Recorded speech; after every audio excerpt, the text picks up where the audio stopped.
Hello, I'm Dr. Shoaib Padaria from Mumbai, and our topic for discussion today is compression stockings for varicose veins, all that you ever wanted to know.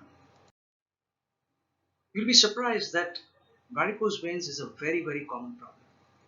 25% of all women and almost 15% of all men will have some sort of varicose veins throughout their lifetime.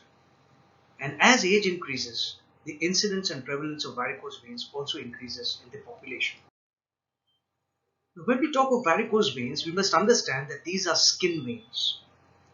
There are two systems of skin veins in the leg. One is the great saphenous vein, which starts around the inner side of the ankle, goes upwards along the inner side of the leg and the inner side of the thigh, and in the groin, this great saphenous vein empties into the deep vein. At this point, there is a valve called the saphenofemoral valve, which is a one-way valve, and this ensures that the blood goes up from the great saphenous vein, from the ankle, up to the groin and into the deep vein and then towards the heart. The second system of vein is called the short saphenous vein or the small saphenous vein. It starts from the outer side of the ankle, goes upwards behind the leg and the calf, and then empties into the deep vein behind the knee joint. And there is a valve at this point called the saphenopopliteal valve. Again, this is a one-way valve which ensures that the blood from the small saphenous vein goes upwards only against gravity and into the deep veins. Apart from that, there are some communicating veins between the great saphenous vein and the short saphenous vein, and what are called perforator veins, whereby these skin veins communicate with the deep veins at various levels. So a number of type of skin veins are present in the leg.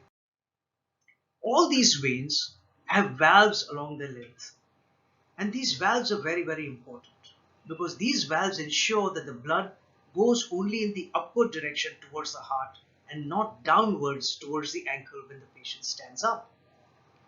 In the leg, we know there is a calf muscle, and when this calf muscle works, it acts as a pump, and this pump basically helps to pump the blood upwards in the veins towards the heart.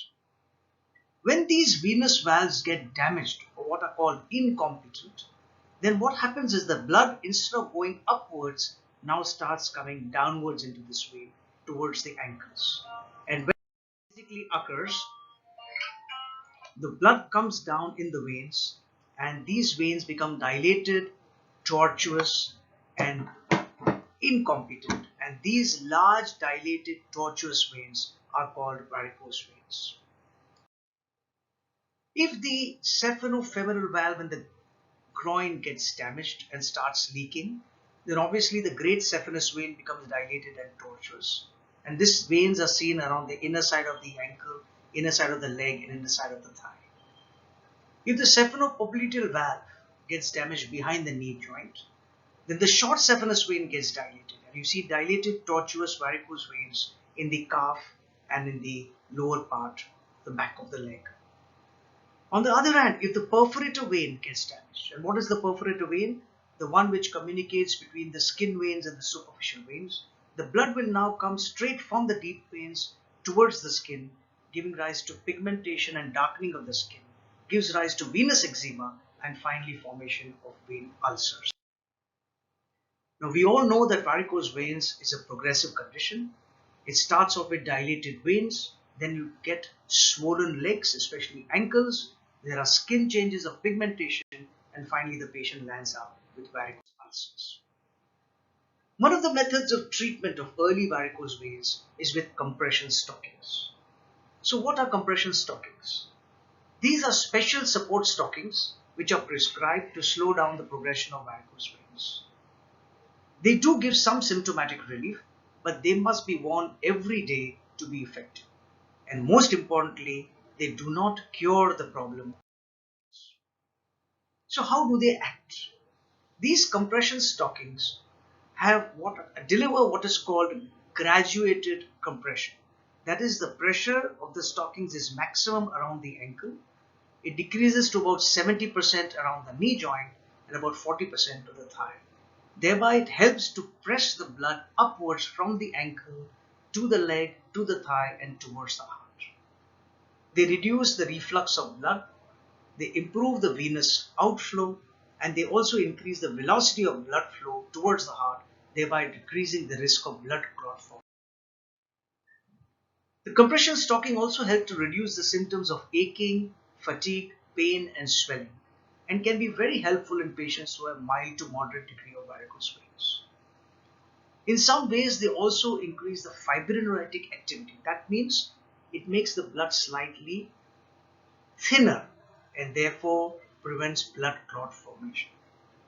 Increases TCPO2, that means increases the amount of oxygen in the skin by decreasing the swelling around the ankle, and helps to thereby decrease the damage to the skin around the ankles. And compression stockings are the mainstay of treatment for venous ulcers. So what are the advantages of stockings?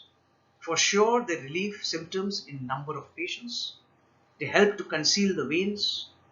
They have been proven to reduce recurrence after surgery and also prevent deterioration of skin lesions. There are some disadvantages, especially in tropical climates.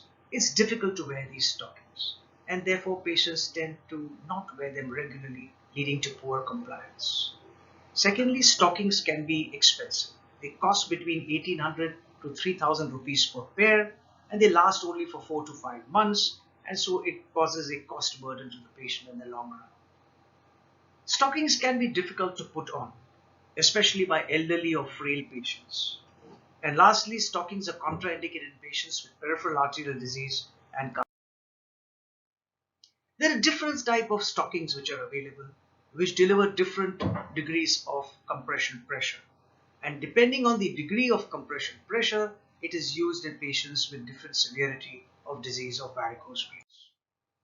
Of course, nowadays, these varicose stockings which are available in different colors, different textures, and can be quite attractive, and people don't mind wearing these on a daily basis.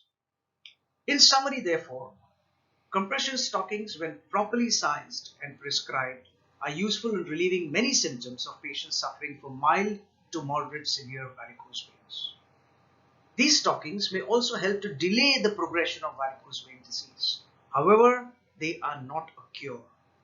And in those cases where the varicose disease is advanced, we definitely need a more definitive treatment procedure, such as laser treatment for the patients of varicose veins. Thank you very much for listening.